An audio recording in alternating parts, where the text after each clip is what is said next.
Well, Mike McCarthy, we've spoken to you last season on Spotlight. This time, we're not going to talk to you as singer-songwriter, Mike McCarthy. We're going to talk to you as band leader, Mike McCarthy. Now, Mike, when I first came to town going over 20 years ago, the buzz on the street, Mike McCarthy's band is the one you got to see. How long have you been at this, being a musician and an entertainer? Well, I was thinking about that this morning, John. The very first paying gig I ever had, a very dear friend of mine, a fellow named Guy Zarafa, who's since passed, we were in grade 8, and I was living in Toronto, and we would take our guitars to Edwards Gardens, which was at Lawrence and Leslie, and we would open our guitar cases, and we would sit in the park, and we would play Cat Stevens' Tea for the Tillerman right off the album. So that's the first time, somewhere in my 12 years of age, or 13, I guess, when someone threw a quarter or a nickel into the guitar case, and I've been entertaining ever since. Now, our chats with you about your original music, which is fantastic, and you've been doing some recording. That's somewhat new. That's being a burgeoning recording artist is new, but as an entertainer and band leader, you've been at this for decades. I have, yeah, truly. Probably one of the first bands I started was in Toronto again, and it was called 10th Concession. It was more of a country band, but I was probably 22, 23 years of age when that first started. And I got the bug really bad to be on stage surrounded by 4 or 5 different people, of course. And throughout my career, John, you're right. I just was thinking about this morning as well. I've played with so many talented musicians, and I've been very fortunate, very blessed. I very affectionately joke that you're the Ronnie Hawkins of Collingwood, because you're a fantastic dynamic performer yourself. But I think one of the key strengths that you have is you put together incredible bands. What do you look for in a musician when you're putting these bands together? I think the first thing would be talent, of course, but passion is the second. And I jumped to now, and the last 2 years on the keyboards, I've been working with Gabor Zapisi, and probably one of the finest musicians I've ever played with. And through him, I've developed, and I've gotten better. And this is where the new original material started, John, that teaming up with him and writing and co-writing with my wife, Erica. I've got 6 or 7 brand new songs in the last 7 or 8 months, and I'm proud of each and all of them. I can't wait to get in the studio and get this album completed finally. But yeah, I've made a switch, or turned a switch on, that I truly want to be all original now. I can picture a big show when we get out and play festivals again, where we play, if we're playing 25 songs, that 18 of them are going to be original, and some splattering of cover tunes that we do and make them our own. So, but yeah, I guess, as I say, talent is huge. And again, I could go on and on. And when I first came to Collingwood in 1993, Eric and I, the very first gentleman I met was a guy named Kelly Hannigan, and who you know very well. And he was running an open mic at the Gateway, of all places. And I got to sit in one night, and through Kelly, I met a bunch of the musicians around here, and guitar-wise, I played with a gentleman named David Archer, Peter Anthony, of course. Peter was with me for over 4 years. I've had David Whipper. I've also had Shane Cluche on a few shows. So I've just been blessed with a incredible talent, and guitar player these days for the last 2 years, almost 3 now, is son Austin McCarthy. So.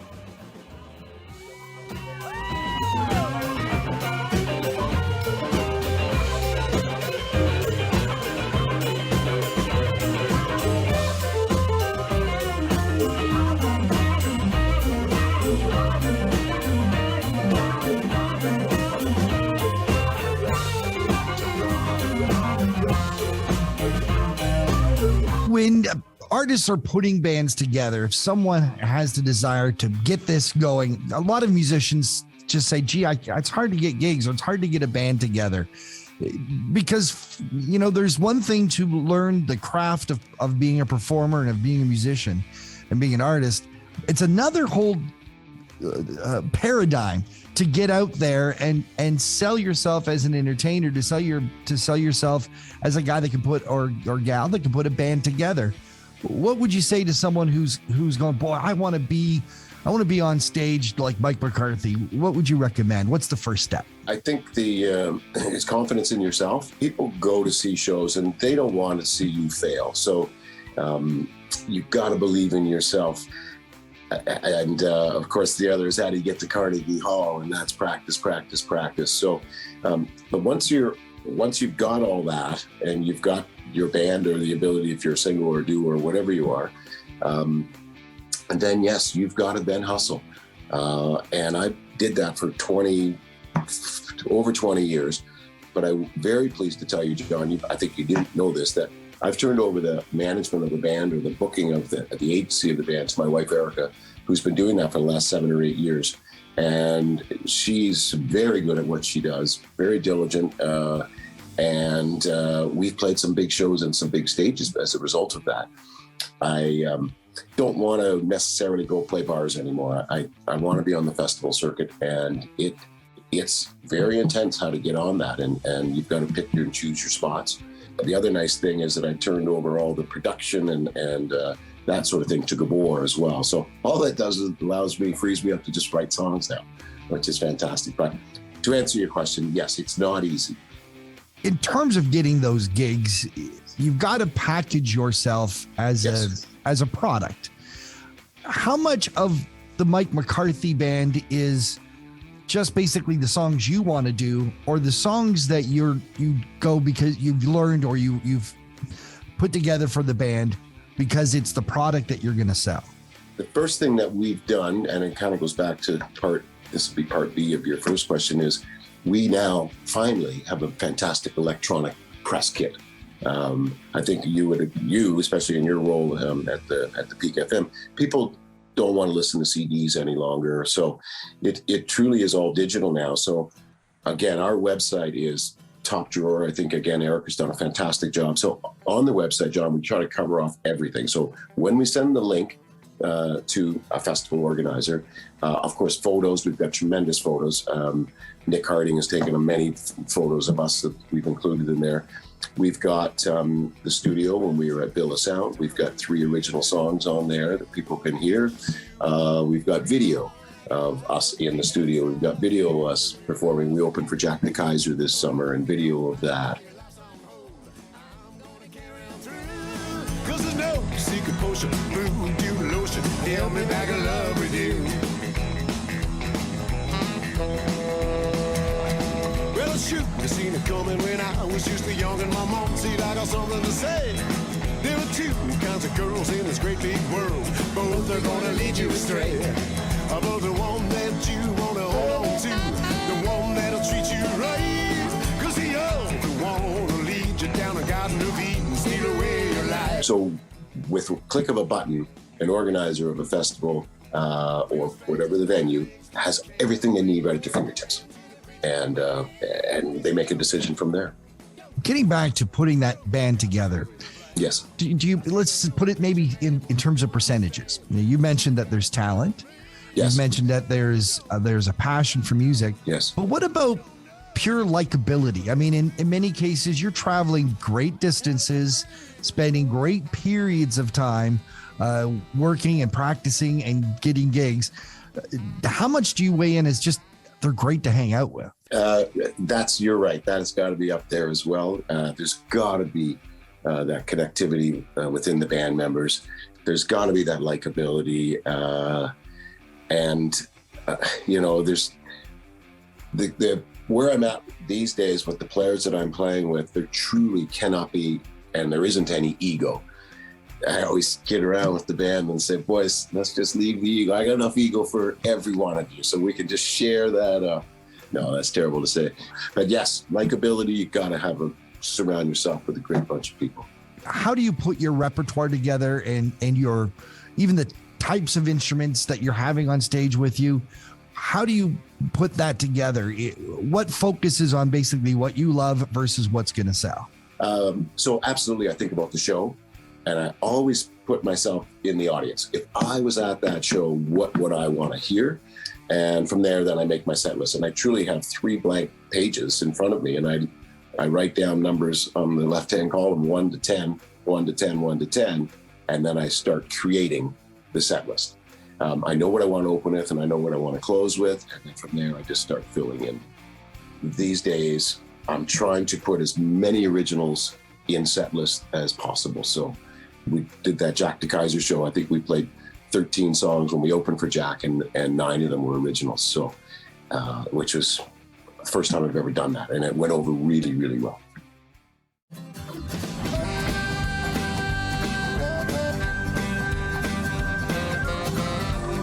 When do you make that transition when you're talking to, say, a burgeoning band? If they want to get gigs, obviously doing originals is going to be a tougher sell. Yes. Certainly in the early going than it is to do covers or to do a production. Yeah. How do you know when it's time? Well, I don't know the answer to that, John. Again, I've written throughout my life, but not nearly as prolifically as I have in the last 2 years. And for some reason, a switch came on for me, John, and I just acquired a brand new guitar this year, and I can't put it down. So I've been writing on this. I've written 4 songs, I think, and I've only had this guitar 6 months. So yeah, I'm really inspired. I don't know the answer when, but for me, it was about 2 years ago when I thought, enough. I've played the bars, I've played the corporate world. I still love the corporate world, don't get me wrong. I want to get a lot of those back. But to go all original for me is my new destiny, and that's how I'd like to go and get this album done, and hopefully get back into Build a Sound in the new year and get everything completed. Talking about the corporate world, how important is a band's style, its look? I mean, certainly it is about the music, but there's a lot more going behind that. Oh, absolutely. The corporate world is a fantastic place to play in and to live in. Again, over the years, I've had some big corporate shows where banks hire you and that sort of thing. And money's not an object. So, of course, you get the best production out there. Make sure you get down here at least 2:15. You won't have a seat.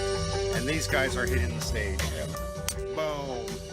Of course, I've used Roger and CHS Production for many of our corporate shows. But when a bank hires you and they just put this money in front of you, it really is, they're expecting something extremely fantastic. So, but you are right. I start with dress code.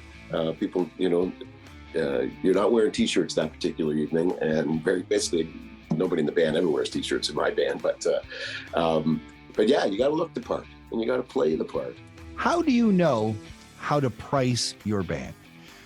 If you're trying to get a gig and someone says, how much do you charge? Yes. How do you know what to answer? These days, because there are bands that, they're getting paid $50 a player, but unfortunately that kills the rest of the musicians. So our benchmark is, without sounding strange, I and Erica, who takes care of this department, we try to get $300 a player. We have to. If we go for $100 a player, it just kills the brand.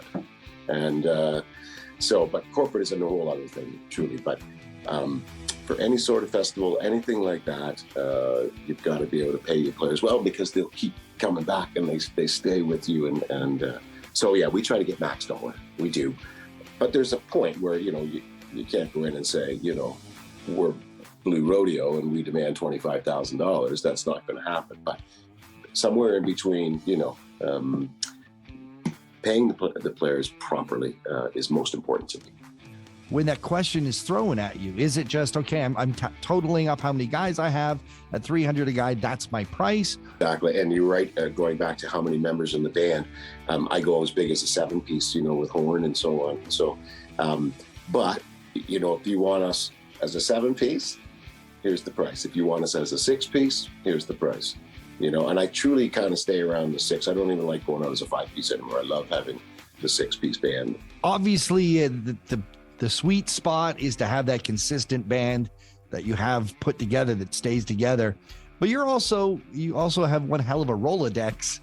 You're not afraid to shy away from a gig if one of the players isn't available, because you'll sub someone in. I will. And again, I've just been doing this such a long time. I have just about two of everybody now. And that's exciting because you're right. I've had to substitute a couple shows this summer where our bass player, unfortunately, just his 9 to 5 takes him out of Ontario. And the show's a big show. So I have a secondary bass player named Tom Griffiths, who's a friend of Gabor's. And again, this guy, I've used him twice this summer. He steps in, he's like an old glove. He just slides in. You wouldn't even know that this was his second or third show with us, So, but some people are tough to replace. Our son Austin is one of my favorite lead guitar players, and he's been with me, as I say, about 2.5 to almost 3 years. There's going to come a time. He's in Toronto. He's with COVID. It's been really difficult for him to put his own band together, as we all know. But there's going to come a time where he will not be able to commit to as many rehearsals and that sort of thing. And I don't blame him. So I'm always on the look, John, for phenomenal talent. I guess that's what it is. And the other thing, like how I attracted Gabor, was I saw him play a show and at Jazz and Blues at the Station, which unfortunately has not happened in over 2 summers. And I'm hoping this summer it'll go and Charlie can get his show back running. But Gabor was playing with another band. We played the week before Gabor, I think. Anyway, after the show, I just walked up to him.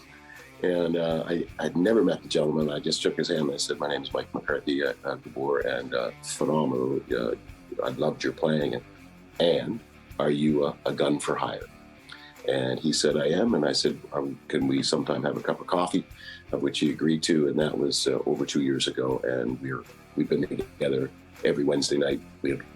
Once we both got vaccinated, and Erica was vaccinated, the three of us are together every Wednesday and creating and writing, and it's fantastic. So. It's certainly easier once you're established to attract musicians. Sure. Let's think back to the beginning days for you and tips for emerging artists. How'd you put your bands together when you were first starting? Well, again, I'll go back to Kelly Hannigan, and good for him. You're right. When Eric and I came to town in 1993, we did not know a soul. I left the band in Toronto, of course, 10th Concession, and we probably took about 8 months off in the sense of, I just wanted to see what was going on up here, lay of the land. I remember walking into Blue Mountain Music. Rick Garner was in the store one day, and I introduced myself and told him that I was a musician and what's the scene, and I think it was Rick that pointed me to go to the Gateway. So yeah, you're right. Starting out, it was more difficult to attract players because nobody knew who I was. But I hit a few of these open mics, and people heard my voice, and then it just started. It just started, and you just start attracting people. And some some are fleeting; they won't stay with you long. But you're always one step ahead of the other, one foot forward, and just keep going. That's what I would say to a young artist, and try to find a companion as a 2-piece, and then build in the 3-piece. But you've got to like the players you're playing with, and they've got to have obviously some talent and enthusiasm for the bands. And I would add too, and I see it in the performers that you use, because I've worked with many of them as well. Yes. Is there's a certain work ethic. I mean, playing in a band, we do it for fun most of the time. It's a passion, but you got to show up prepared. You got to show up on time, and you have to have a pure commitment, not just to the music, but to the band itself, even though you might just be hired in for a gig. I agree. Yeah. And because you're right, John, as far as if you're late for rehearsal, if you're late for a show, you won't be, I'm not going to have you back. Or if you're coming in and you're all negative and so on. So yes, really good musicians, really, they're on time, they're enthusiastic, and they've done their homework before the show. And that's key. It's really key for me. And I remember in Toronto years and years ago, I had a band called Travel by Train, and I was playing with some extremely talented players way above my head. I don't know how that happened. One gentleman named Mike Pinn, whose nickname was Spin, who was in a band called the Hippie, or in a band called the Swinging Blue Jeans in London, England. It was probably 15 like the years guys old. that hippie shake. That's correct. Yes. Wow. Yes. And the same thing happened. I saw him in a bar, Eric and I, in Toronto, downtown Toronto, and I stuck around to the end of the night. Lights came on, approached him, shook his hand, and said, "My name's Mike McCarthy. Are you a hired gun?" And I had a relationship with him for the next couple of years, and he taught me many things. I look back on it, he was tough on me, actually, because I was I was in my early 30s, and he was probably in his 50s, and he was very difficult on me. But it made me better, it made me tougher, and it made me a much better band leader, because I really wasn't very good at being a band leader then. I was just so happy that I had this incredible talent playing with me. So I learned a lot from him. He rode me pretty hard, but I came out of the other end, and we're still very good friends, and he's up and living in the Aurelia area now. So You had one thing to say to a burgeoning artist, what would it be? just never quit, never give up. If someone came up to me and said, "You know what, you're not that good, you should maybe just quit," and I'd say, no, I don't think that's going to happen. So, you're going to have some bumps in the road for sure. If you're passionate about it and you love it, whatever instrument, or again, just as a vocalist, you just keep honing your craft, getting better at it, until finally you're going to get and attract musicians to you, and you're going to get a crowd, and one day they're going to be standing on their feet giving you a standing ovation. Mike McCarthy, thank you for joining us here on Spotlight. It's my pleasure, John. Thank you so much.